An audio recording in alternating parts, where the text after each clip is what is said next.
My name is Michael Anderson. I have 58 years old, and I'm from Salt Lake City, Utah. For over 30 years, I lived for the Church of Jesus Christ of Latter-day Saints. I was a missionary, a quorum leader, a Sunday school teacher. I believed with all my heart that following the prophet was the same as following God himself. My faith was my life, and my life revolved around the church. But everything changed the day my sister told me what the prophet did to her. From that moment, something inside me broke. The man I saw as a saint became the face of my nightmare. Today, I decided to speak out, not out of revenge, but because silence has destroyed me for years. And if the truth costs me everything, it will still be a fair price. Comment your city and country so I know where my story is going. Leave your like if you believe that faith should not hide the truth, and subscribe to hear more real stories. I grew up in a home where faith wasn't just a belief, it was a law. My father was a priesthood quorum leader, respected by everyone in the ward, and my mother was one of the most active women in Relief Society. Every Sunday was sacred, every prayer before meals was mandatory, and every testimony meeting was a reminder that we were living on the right path. Our lives revolved around the temple. While other boys talked about sports or traveling, I talked about the mission I would one day serve. And my sister Emily would smile and say she wanted to serve too, in whatever way. "The Lord directs," she said in that quiet voice that made everyone love her. She was the kind of girl who seemed made of light, always ready to help, always with scriptures in hand, always with that sparkle in her eyes that made the leaders praise my parents. "Your daughter is a blessing to the church," they would say, and my parents would smile, proud. So would I. Emily was everything a Mormon family expected of a daughter: docile, obedient, spiritual. Sometimes, as we studied the Book of Mormon together, she would ask me questions I couldn't answer. "Michael, do you think the prophet makes mistakes?" I would smile and repeat what we had learned. The prophet is guided by God. He doesn't make mistakes. She would lower her eyes, as if not entirely convinced, but she never pressed the point. Our home was the perfect portrait of a devout family. We woke at 6 in the morning for prayers together. On Sundays, we dressed in our best clothes and walked to the chapel as if entering heaven. My mother always said that the home should be an extension of the temple, pure, orderly, and full of reverence. And that was exactly how we lived. There was no room for doubt or failure. My father was firm, sometimes stern, but he always said that discipline is the proof of God's love. We grew up believing this. At 12, I received the Aaronic priesthood and began serving in the ward. Emily, just 10, looked at me with admiration and said, "One day you'll be a bishop." And I believed her. Our faith was simple, innocent, like that of someone who had never seen the other side of things. And looking back, I realize it was precisely this innocence that made us so vulnerable. As the years passed, Emily stood out among the church's youth. She was chosen to lead projects, organize events, and sing in choirs. Leaders spoke of her as an example of purity. I remember a conference where the stake president publicly stated, "If all young women were like Emily Anderson, the world would be a holier place." My parents wept with pride that day, and I felt pride too, but a pride that now hurts to remember. Our home was full of rules, but also of love. At night, before bed, we had a habit of reading the scriptures together. My father would read the words of Nephi, and my mother would write in her spiritual journal. Emily would always ask questions about heaven, about God's love, about how to recognize the voice of the Holy Ghost. And even as a child, she seemed to have a different sensitivity, as if she felt things more deeply.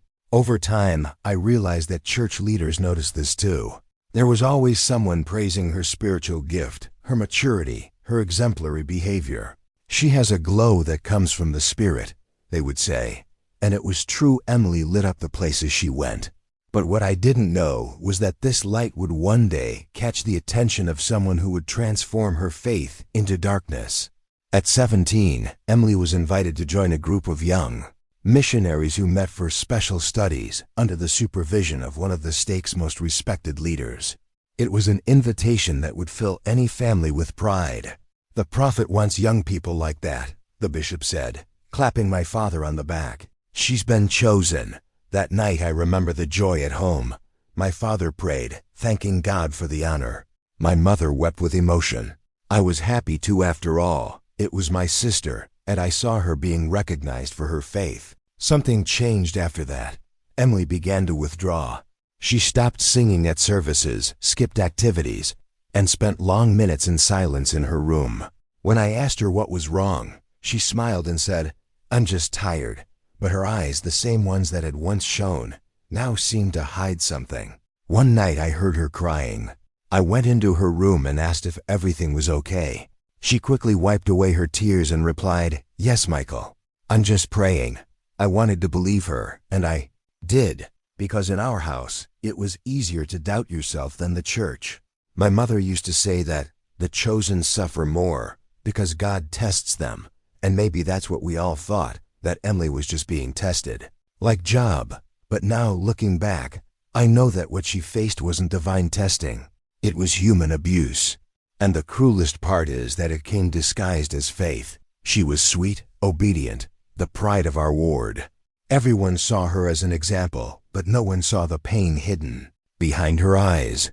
And I, her older brother, was blinded by the same faith that was destroying her. If I had seen, if I had listened, perhaps everything would have been different. But back then, I believed that within God's church, nothing impure could exist. I was wrong, and it was this blindness, that of a lifetime of obedience, that set the stage for the tragedy that was to come. I remember the day it all began as if it were yesterday. It was a bright Sunday morning, and the chapel was packed. Word was spreading through the halls. The prophet would come to visit our stake. It was rare, almost unheard of. Everyone was euphoric, preparing as if Christ himself were about to appear in the flesh. The hall smelled of flowers and new perfume. The leaders hurried about, straightening microphones, adjusting chairs on the platform. My mother trembled with emotion, and my father, in his crisp suit, whispered, "The prophet is coming. The prophet is coming." Emily beside me looked radiant. She was 17, with an innocent sparkle in her eyes that made her the center of attention without needing to say a word. She wore her favorite blue dress and clutched her hymnal like a treasure. "Michael," she whispered, "do you think he'll talk to me?" I laughed, amused by the idea, but she seemed to truly believe it, and somehow deep down, I believed it too. Because for us, being noticed by a prophet was the same as being noticed by God. When he entered, everyone stood. Silence filled the room as if the air had stopped. He was a tall man with impeccable white hair, a controlled smile, and eyes that seemed to see everything. He spoke slowly, in a voice that sounded both gentle and commanding. His every word was met with tears and murmurs of "Amen." "The Lord knows the hearts of each one here," he said. "And I'm here today because there are special young people in this stake, young people who have been chosen for something greater." At that moment, Emily's heart raced. She squeezed my hand and whispered, "Did you hear that?" I smiled and nodded, but something in the prophet's gaze made me uneasy. He spoke calmly, but there was something cold and calculated in his gestures. Still, no one dared question him. Emotion dominated everything. At the end of the meeting, stake leaders called some young people for private interviews. Emily's name was one of the first. I remember my mother's reaction, tears streaming with joy, her hands trembling, her gaze lifted to the ceiling as if thanking heaven. "The prophet chose her, Michael," she said. "God chose her." I felt proud too. After all, who would refuse a call from a prophet? Emily entered the room accompanied by the bishop and disappeared for almost an hour. When she returned, she looked different. The smile was still there, but her eyes no longer had the same sparkle. "So?" I asked excitedly. She replied in a barely audible whisper, "I've been called to serve in a special way." She didn't explain further. My mother hugged her and cried again, repeating, "You are chosen by the Lord." Over the next few days, her behavior began to change. Emily had always been talkative, but now she spent long periods in silence. She would lock herself in her room, claiming to be praying, but sometimes I could hear the muffled sound of crying. At the table, she ate little. When the subject of the church came up, she would look away. And when someone mentioned the prophet, she would flinch discreetly, as if an invisible weight were pressing down on her. My father noticed and tried to intervene. "Emily, what's wrong? This is the most blessed moment of your life. You should be happy." She forced a smile and replied, "Yes, Dad, I'm just tired." He believed her. We all believed her. After all, who would dare doubt the prophet? As the weeks passed, the private meetings began. They were said to be spiritual preparation gatherings for chosen young people. No one knew exactly what went on inside, but the leaders assured them it was something too sacred to discuss. Emily would leave the house dressed up, with a serious expression, and always return silent. When I asked, she would say, "I can't talk about it. I made a vow." That sentence disturbed me. A vow? With whom? About what? But in our faith, curiosity was seen as spiritual weakness, so I kept quiet. I thought the discomfort was simply a reflection of my lack of faith. One night, however, something changed. I arrived home early from a meeting and heard voices in the living room. My mother was talking with the stake president and one of the counselors. The tones were low, but I heard my sister's name repeated several times. "She is very pure," the president said. "We need to protect her from herself. The prophet sees a greater purpose in her." I felt a chill. The door suddenly opened, and the man saw me. His gaze was hard, almost menacing. "You shouldn't be here, young Anderson. Go to your room." I walked upstairs, my heart racing. Emily was in her room, lying down, facing the wall. I walked over and asked, "What's going on?" She slowly turned her face, and I saw her eyes welling up. "Nothing, Michael. Everything's under control." But her voice was shaking. It was the first time I'd felt fear. In the following months, my sister completely distanced herself from the church. She said she needed a break, but my father wouldn't allow it. "No one walks away from the Lord," he said. "This is a trial." She pulled through, and as always, we prayed for her. Prayers that today sound like empty pleas, given what was really happening. Gradually, our family's pride turned to worry. Emily no longer sang, no longer smiled, and barely spoke. Her look had become that of someone carrying a burden she didn't ask to bear.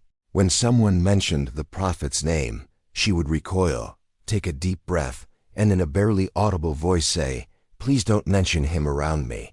At the time, I didn't understand. I thought she was going through a spiritual crisis, an internal battle between good and evil, as we've been so often taught. I encouraged her to return, to reconcile with God. But today, looking back, I realized the magnitude of her mistake. She didn't need to return to church. She needed someone to pull her out. And it was in that moment, when I noticed my sister's light beginning to dim, that I understood something deeply. Wrong was hidden beneath the veil of holiness surrounding that prophet. Our family's faith, which had always been our foundation, was beginning to crack. And I didn't know it yet, but what was coming would completely destroy everything we held sacred. In the days following the call, Emily became a shadow of the girl I knew. The joy that once filled the house had faded like a candle slowly extinguishing. She no longer sang at church services, didn't laugh at dinner, and during family prayers, her voice was low, barely audible. My mother said she was in a deep spiritual process, something only the chosen ones experienced. I wanted to believe it, but what I saw in her eyes wasn't faith, it was fear. At night, I could hear the muffled sound of crying coming from her room. I would knock on the door, and she would always say the same thing. "It's okay, Michael. I'm just tired." But she wasn't. The weariness she spoke of seemed to come from her soul, an invisible weight that made her drag through the days. Sometimes she would stand in front of the mirror for minutes, as if trying to recognize her own image. People in the ward began to notice her absence. The bishop asked about her during Sunday service, and my mother proudly replied, "She's going through a time of special preparation." The bishop smiled, pleased, and said he would pray for her. No one asked questions. At church, silence was also a form of devotion. At home, the atmosphere grew increasingly tense. My father believed Emily simply needed more prayer. "She's being tested, like the saints of old," he'd say, leafing through the Book of Mormon. "The prophet knows what he's doing. Don't interfere, Michael. Her faith will return." I kept quiet, but something inside me screamed that this wasn't just a test. Little by little, my sister stopped even participating in meals. She would lock herself in her room, and when someone knocked, she would be slow to answer. One time I entered unannounced and found her sitting on the floor, hugging her knees, crying. I tried to approach, but she quickly backed away, frightened. "Please leave me alone," she whispered. I recoiled. There was something broken about her, something I didn't yet understand, but which terrified me. My mother refused to see. "You need to trust God more, son. Emily is sensitive. Sometimes the Spirit touches her in ways we don't understand." I looked at her and asked, "What if it's not the Spirit, Mom? What if it's something else?" She paled. "Be careful what you say, Michael.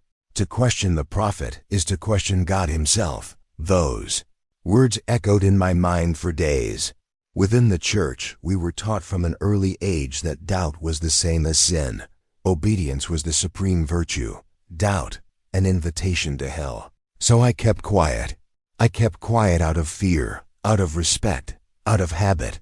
I kept quiet as I watched my sister disappear before me. One Sunday, during the sacrament, I noticed Emily wasn't beside me.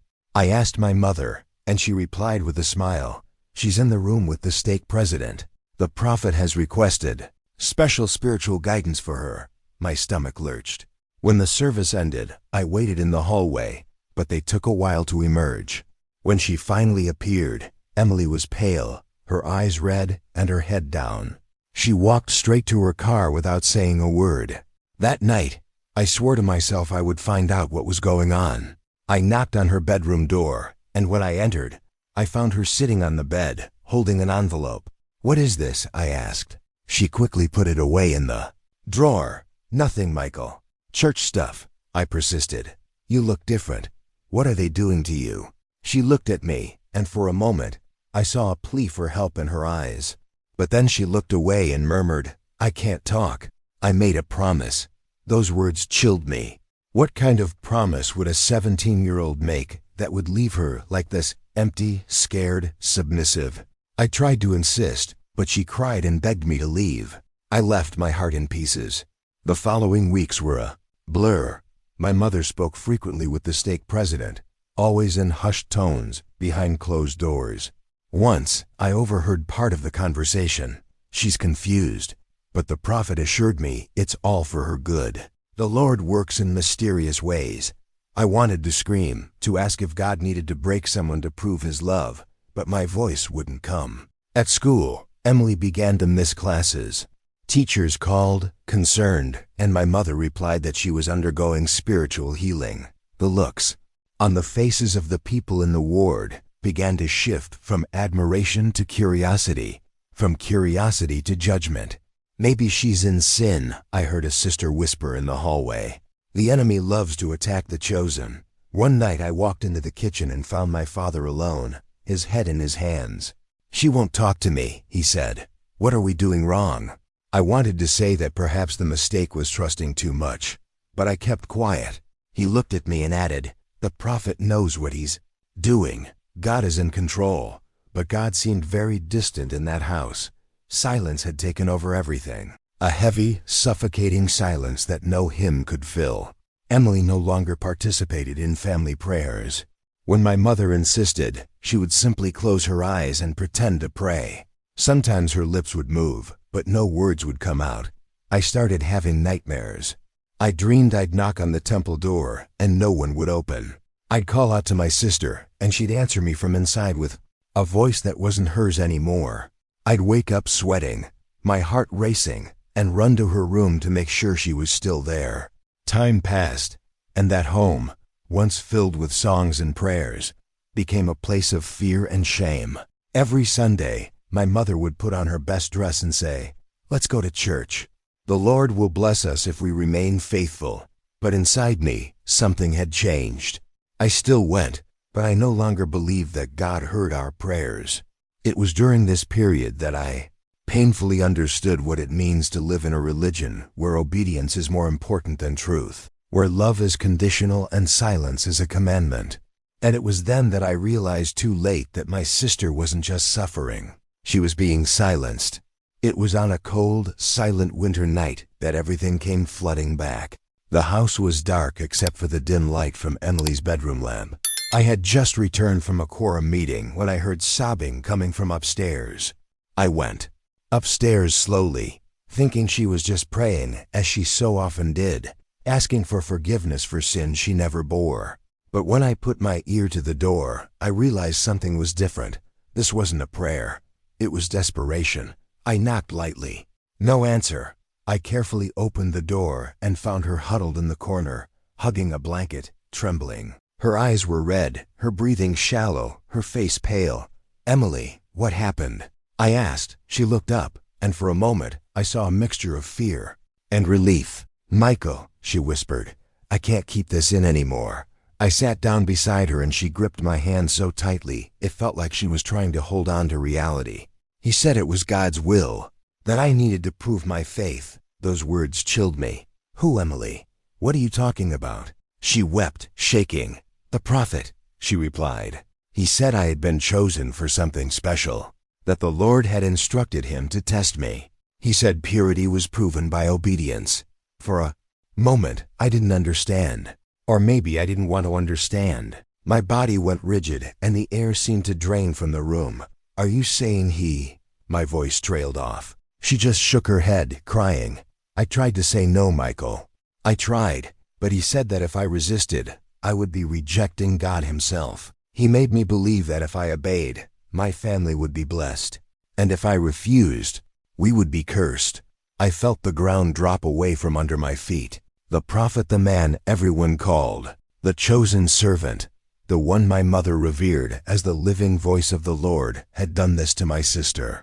I couldn't breathe. "Oh my God," I whispered. "Oh my God, no." But Emily grabbed my arm and, with a trembling voice, begged, "Please, don't tell anyone. They'll say I lied, that I tried to tempt you, that I was the impure one." Those words destroyed me. How could anyone have taught such a pure girl to feel guilty for being raped? How could faith turn victims into sinners? I stood there, silent, listening to her pain pour out in broken sentences, filled with shame and fear. She said it all began during spiritual preparation meetings. The prophet said the Holy Spirit manifested himself in ways the world couldn't understand, that he transmitted blessings through touch. At first, she believed him. "I thought it was sacred," she said. "But little by little, I began to feel afraid. He asked me to keep it a secret. He said it was a pact between us and heaven. And when I cried, he said it was the Spirit purifying me." Each word was a stab. I wanted to get up, run to that man, and rip everything I'd done from him. But Emily held my hand and looked at me desperately. "You promised you wouldn't tell, didn't you?" she insisted. "They won't believe it. No one ever does." I didn't know what to do. Anger burned inside me, but the religious upbringing we'd received paralyzed me. Since childhood, we'd been taught never to speak against the Lord's anointed. "Touch not my prophets," the scriptures said. But how could I not touch a monster who had touched my sister? I lay awake all night, listening to the wind outside and her crying inside. The walls seemed to be closing in. I felt trapped between two worlds, the faith that had shaped me and the truth that now crushed me. Somewhere between the two, I was losing my sanity. The next day, I confronted my mother. "We need to talk about the prophet." She turned with an alarmed look. "What happened?" I took a deep breath. "Emily, he did something to her." What followed was a silence so heavy it felt like punishment. My mother paled and shook her head. "Michael, be careful what you say, that's blasphemy. The prophet is a man of God." I tried to insist, but she covered her ears. "Stop, the enemy is using you." It was there that I understood that, for her, and for so many others, it was easier to believe in an invisible demon than in the visible pain of her own daughter. In the following days, the house became a silent battlefield. My father found out and reacted angrily, not against the prophet, but against us. "You're bringing shame to the name of the church," he said. "The prophet wouldn't do this." It was misunderstood. Emily wept silently, as if confirming the fear she'd always had, that of being discredited by those she loved most. I tried to comfort her, but she seemed distant, as if a part of her had died. I once asked, "Why didn't you tell me sooner?" She replied, "Because he said if I told you God would punish me. And you too." These words tore me apart. How could someone present themselves as the voice of God and use his name to sow fear and destruction? The faith that had always guided me became a prison, and within it, I realized that silence was the prophet's sharpest weapon. From that night on, I began to see everything differently. The sermons about purity sounded like irony, the leaders' smiles seemed like masks, and every hymn sung in the chapel sounded like a chorus of lies. Emily began to avoid church altogether. When my mother insisted, she simply said, "I don't want to hear his voice anymore." My mother wept and said the devil had deceived her. But I knew it wasn't the devil. It was the man we trusted with our family's souls. At that moment, the prophet stopped being the voice of God and became the echo of hell. The faith that had once kept me standing now brought me to my knees, not before an altar, but before the naked, cruel truth. God, who had once dwelt in the words of the prophet, now dwelt only in my sister's broken gaze, and it was there, amidst tears and silence, that I realized that the true sin was never doubting. It was trusting too much. The decision to report what had happened to Emily was the hardest of my life. I knew that by doing so, I would be breaking with everything I knew with my community, my family, and the faith that had shaped me since childhood. But after that night, after my sister's tears and the terror in her eyes, I could no longer remain silent. The next morning, I requested a meeting with the bishop. I entered the room with trembling hands, my heart racing. He greeted me with that usual practice smile and a paternalistic demeanor. "What brings you here, Brother Anderson?" I took a deep breath and told him everything, every detail. Emily's words, what the prophet had done, the manipulation, the threat disguised as divine revelation. For a moment, the bishop seemed to gasp. Then he adjusted his glasses and whispered, "Brother Anderson, be careful what you say. You're talking about one of the Lord's anointed." I stared at him in disbelief. "So you think my sister made it all up?" He looked away. "I didn't say that. But sometimes the enemy creates illusions to test our faith. The best thing you can do now is pray. God will take care of it." I felt the ground disappear. "Pray?" I asked, almost shouting. "She's been destroyed. And you want me to pray?" He stood, his voice firm. "If what you say is true, the Lord will reveal it. But speaking of it will bring scandal, and scandal drives souls away from the gospel." I left that room with one certainty. The church was not seeking the truth. It was seeking silence. That same day, I went to the stake president. I told the story again, hoping someone would have the courage to act. He listened, motionless, his hands folded on the table.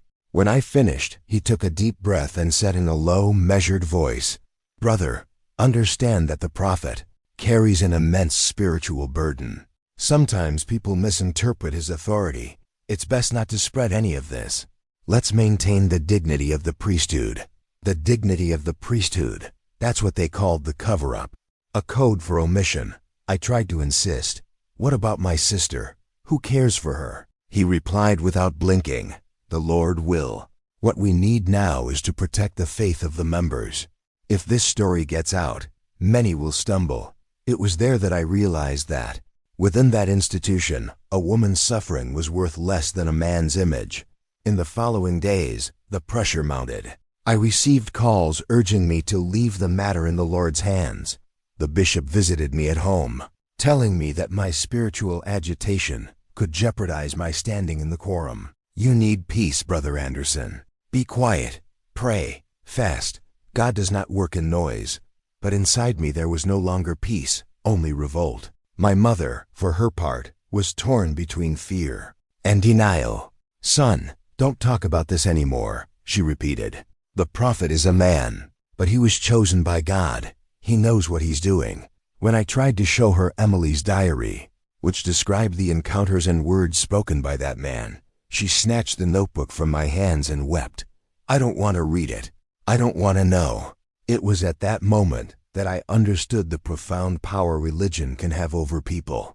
It not only shapes what we believe, but also what we allow ourselves to see. I tried to take the matter to the civil authorities, but before I even reached the police station, 2 men from the church appeared at my door.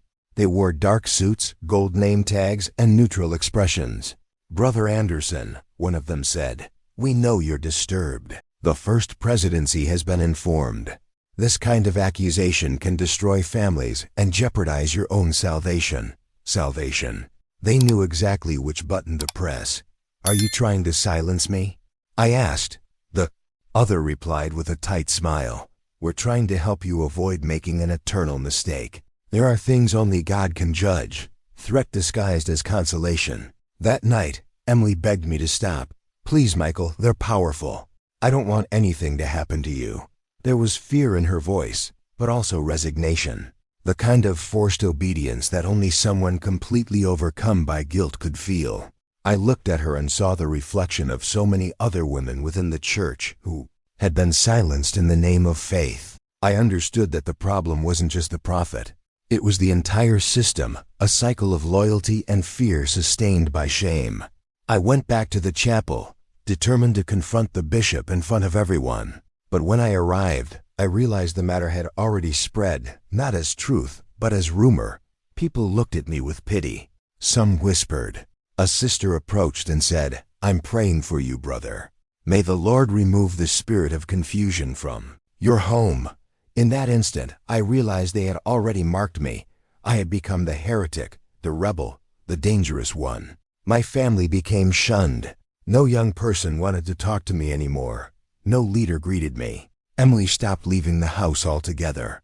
Isolation was the punishment for anyone who dared break the pact of silence. One night, the bishop appeared at the door with an envelope. Inside was an official letter from the stake presidency. "Because of your rebellious and slanderous actions, your temple recommend has been suspended until further notice." I felt a mixture of anger and irony. They were taking away my right to enter a temple that at that moment already represented the opposite of everything sacred. While I asked for justice, they asked for discretion. Over the next few days, I realized how well organized the silence mechanism was. Each leader repeated the same words, as if reading from the same script. Trust, pray, hope. None of them wanted to know what had really happened. None of them asked how Emily was doing. All that mattered was avoiding a scandal. Time passed, and that system of hypocrisy was revealed before me in all its coldness. I discovered that others had gone through the same thing, young people, women, missionaries. All kept quiet, all instructed not to tarnish the name of the church. And it was at that point that the faith I had, that naive, blind, devout faith, finally died. Not for lack of God, but for too much fear. The church, that claimed to seek truth, showed me that its true doctrine was silence. And in that moment, I understood. The devil was not outside the temple. He presided over the meetings and signed the minutes with the seal of holiness. In the months that followed, the house that once echoed with hymns and laughter became a cold, silent, and lifeless place. The curtains were often drawn, prayers ceased, and every meal felt like a funeral. God's name was still mentioned, but now it was laced with fear, shame, and confusion. I tried to pray, but each word died in my throat. "Lord, hear me," I whispered, but the sky seemed like stone. I started to pray, but I felt nothing. The sky seemed silent. My mother clung to what little faith remained. He spent his days reading the scriptures, trying to find solace in passages that once seemed full of light, but now sounded like empty echoes. "God is just testing us," she repeated, her voice trembling, almost pleading for someone to believe along with her. But I saw in her eyes something her mouth didn't say. Fear. Fear of having dedicated her entire life to a lie. Fear of admitting that the prophet, the man we called our spiritual father, could be the face of deception itself. Emily, on the other hand, was slowly sinking into an abyss from which I didn't know how to rescue her. She stopped eating, sleeping, or speaking. She spent hours staring out the window, as if waiting for the wind to bring some answer. One night I walked into her room and found her sitting on the floor, hugging an old photo of our family. When she saw me, she tried to hide her tears, but failed. Michael, why did God let this happen? I had no answer. For the first time, I realized I no longer believed anything I'd been taught. The promises of blessings, the emotional testimonies, the visions, it all seemed like a grand performance. The faith that had once united us was now destroying us. On Sundays, my mother still insisted we go to chapel. "We need to keep up appearances," she would say, as she dressed in the same blue dress she'd worn since I was a child. Emily refused, pleading weakness. "I don't want to see anyone," she would murmur. I understood her. The church, once a refuge, was now a living reminder of betrayal. Every hymn that echoed off the temple walls sounded like mockery. One Sunday, I decided to accompany her, more to protect my mother from the members' inquisitive gaze than out of faith. When I entered the chapel, I felt the weight of their stares. People whispered, looked away, and some brothers came up to pat me on the shoulder, saying, "The Lord still loves you, Brother Anderson." None of them really knew what to say. They all feared the forbidden words: abuse, lies, cover-up. During the sermon, the bishop spoke about loyalty to the priesthood. He said that the righteous are tested by the fire of doubt, and that those who question the prophet risk their salvation. I stood still, my hands clenched, feeling the blood pound in my temples. I looked at my mother, and she, eyes downcast, wept silently. Returning home, the emptiness seemed greater. The food on her plate grew cold, and words wouldn't come out. Emily began having panic attacks at night. She would wake screaming, saying the prophet was calling her in her dreams. "He's watching me, Michael," she would say, trembling. "I know he knows where we are." I took her to a psychologist, but he was also a member of the church. After the first session, he called us in and said, "Maybe it's best to leave her alone with God. He heals what men don't understand." We left without looking back. It was at this point that I began to realize the depth of the web.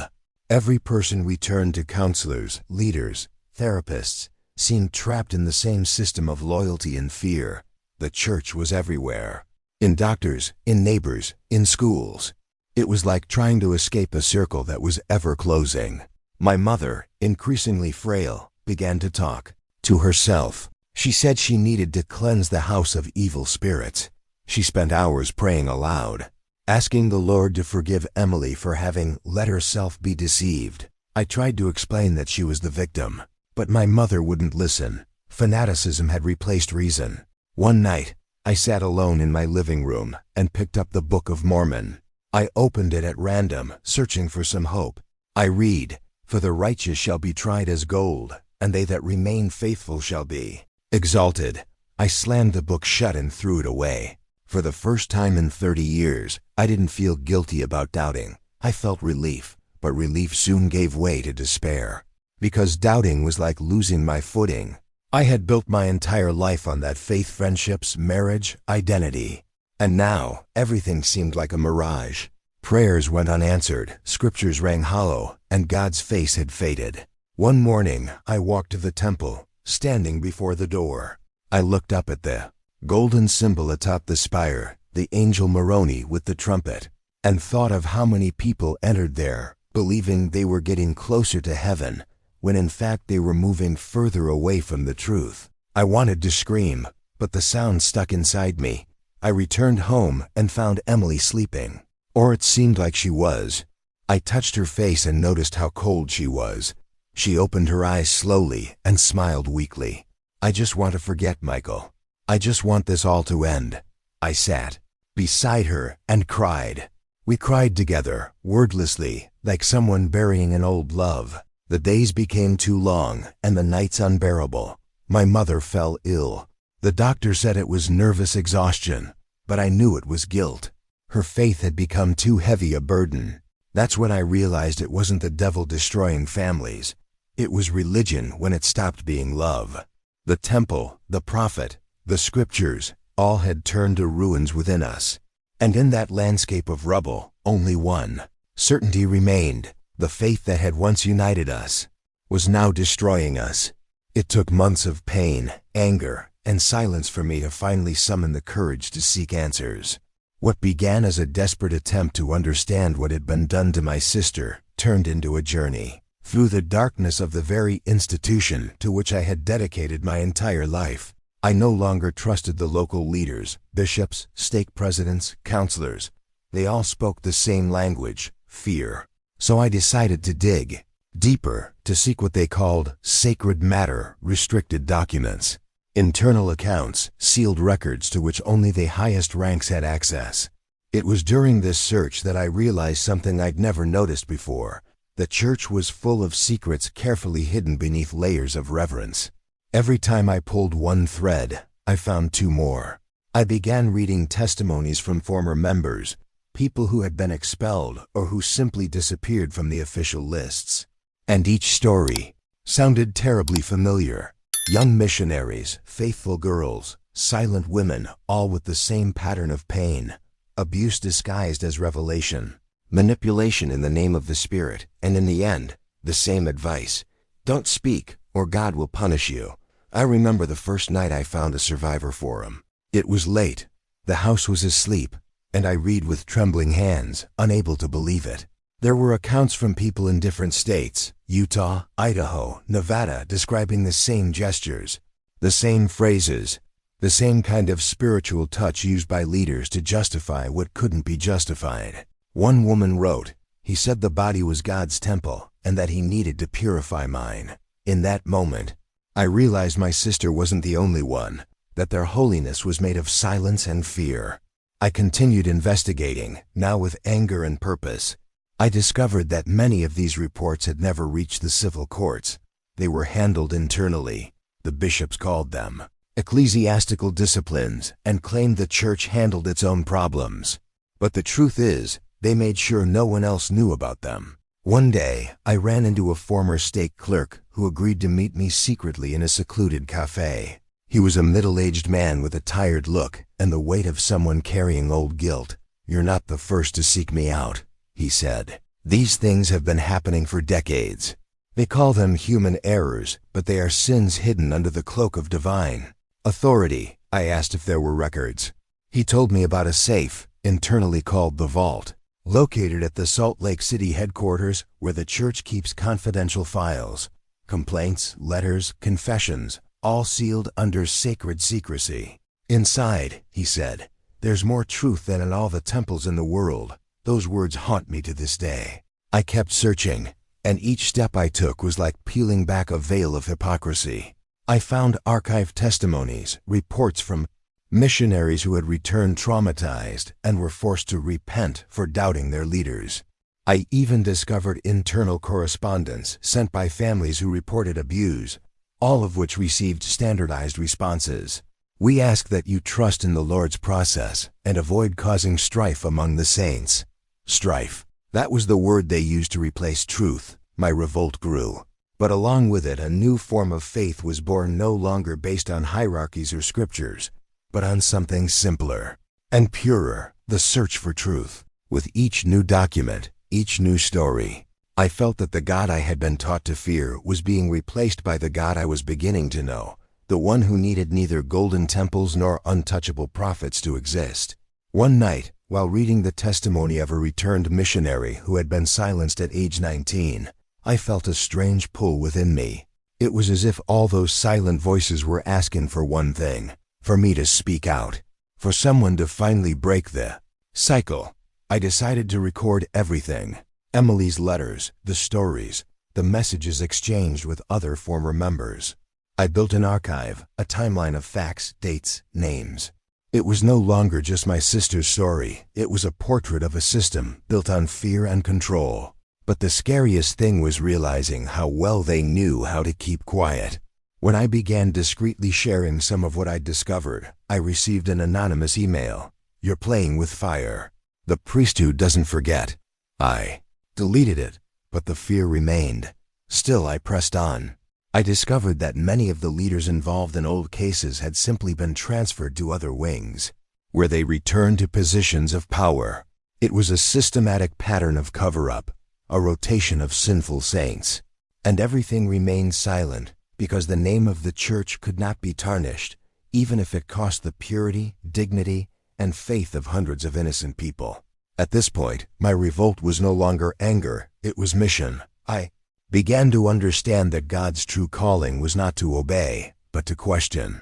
That faith is not measured by submission, but by the courage to face the truth. And the more I spoke, the more people appeared, mothers and daughters, missionaries, even former leaders, all with the same weary look, the same trauma disguised as devotion.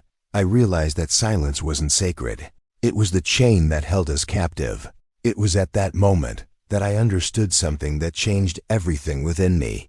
The truth does not destroy faith. It destroys the lie that disguises itself as faith. From then on, I began speaking out publicly, fearlessly. I gave interviews, wrote articles, and recorded videos. Some called me a heretic, others crazy. But many began reaching out to me in secret, asking for help, telling stories identical to Emily's.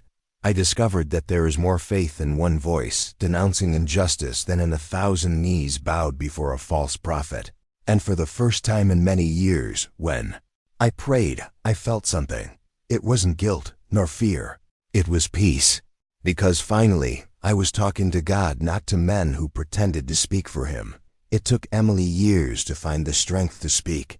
The weight of silence was so great that her soul felt like it had turned to glass, fragile, transparent, and at the slightest touch, ready to shatter. For a long time, she believed that by keeping the secret, she was protecting everyone: the prophet, the church, our mother, the family's reputation. But in truth, that secret was slowly killing her. Fear became part of her routine. Her gaze was always distant, her voice trembling, and her entire body seemed to carry a burden that didn't belong to her. It was on a gray Sunday afternoon that everything changed. I was sitting in the backyard, trying to grasp what was left of my faith, when she approached. In her hands was a crumpled letter, the same one she had written years before and never had the courage to deliver. "The time has come, Michael," she said, her voice low but firm. "I don't want to be afraid anymore." That night, she told everything. Every detail, every word, every gesture that had hurt her. It wasn't just the confession of a victim. It was the rebirth of someone who had finally decided to break free. I wept silently as she spoke. There was nothing I could say to ease what she was carrying, but I promised one thing: you will never be alone again. In the following days, we began writing together what she remembered. Each line was a reopened wound, but also a scar beginning to form. Pain, when put into words, was no longer just a shadow. It became proof. We decided to make the testimony public, not to destroy anyone, but so that no one else would be destroyed. I sent copies of the letter and the accounts to local authorities, journalists, and groups of former members already fighting abuse within the church. I knew the consequences would be severe, and they were. Less than a week later, we received an official notice for defamation against anointed leaders and apostasy. "You are both excommunicated." I remember looking at that sheet of paper and laughing, not in mockery, but in liberation. I'd spent my entire life dreading that word excommunicated, as if it were an eternal sentence. But in that moment, it sounded like a ticket out. The church erased us from its records. Friends from decades ago stopped speaking to us. No one greeted us on the street anymore. My devastated mother said through tears, "You're losing eternity." I hugged her and replied, "Mom, we haven't lost eternity. We've just stopped confusing God with a building." The first few months were the hardest. Emily suffered from nightmares, fear, and guilt. Sometimes she woke up screaming, begging God for forgiveness, as if she still believed she had sinned by being abused. I also carried my own ghosts: anger, helplessness, a desire for revenge. But gradually I realized that hatred only kept us tied to the past. It was in a support group for religious victims that I began to understand the true meaning of healing. There, I met people who had lost everything: family, faith, reputation, but still found the strength to live. An elderly man, a former bishop, told me something I've never forgotten: forgiveness isn't forgetting. It's freeing yourself from the power of those who hurt you. These words became a mantra. Little by little, I began to forgive. Not the prophet, he would have to deal with his own conscience, but myself. I forgave myself for not seeing sooner, for blindly believing, for mistaking faith for obedience. And in the process, something began to shift within me. Emily also began to rebuild herself. She started painting again, rediscovered her love of music, and for the first time in years, smiled without guilt.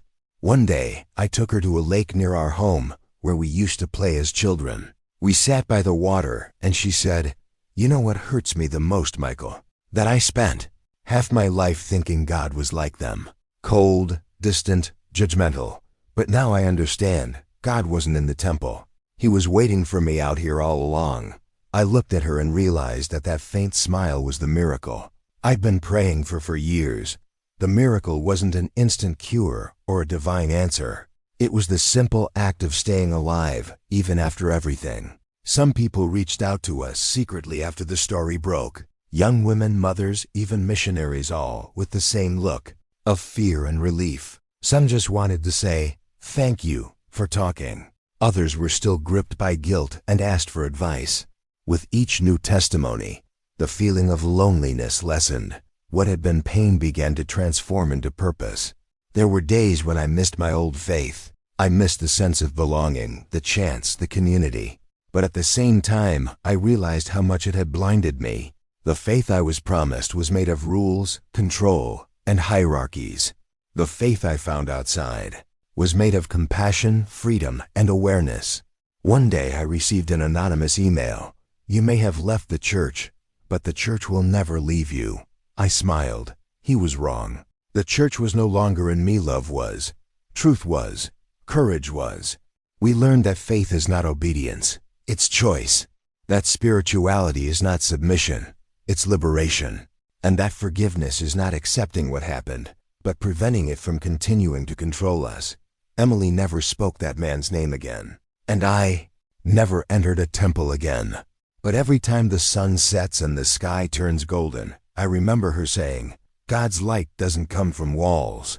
It comes from wounds that choose to heal." And that's what we are now. Scars that shine. Living proof that faith, when purified by pain, ceases to be religion and becomes love. Because in the end, forgiving isn't forgetting. It's freeing ourselves from the power of those who hurt us and finally breathing without fear. Today, when I look back, I realize that this whole story, every tear, every silence, every wound, was not in vain. For a long time I wondered why God allowed this to happen to Emily, why He remained silent when I needed answers most. But now I understand. God's silence wasn't an absence. It was an invitation. A call to see what was hidden behind the walls of faith I myself had helped build.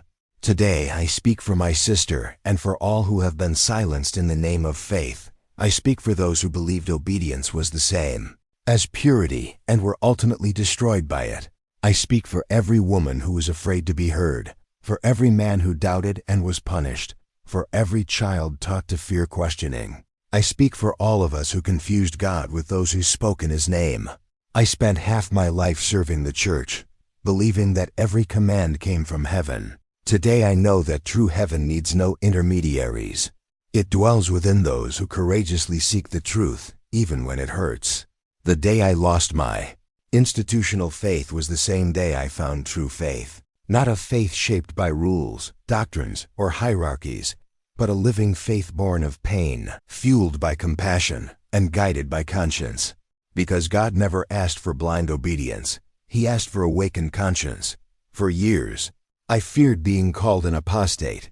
That word haunted me like a shadow, used to silence anyone who dared to think.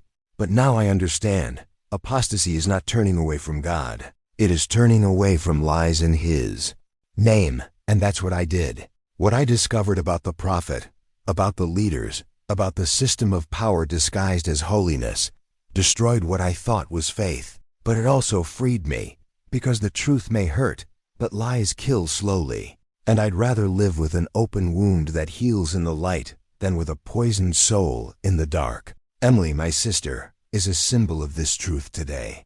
Even carrying the weight of everything she's experienced, she learned to breathe again. And I learned from her that God isn't trapped in temples, scriptures, or positions.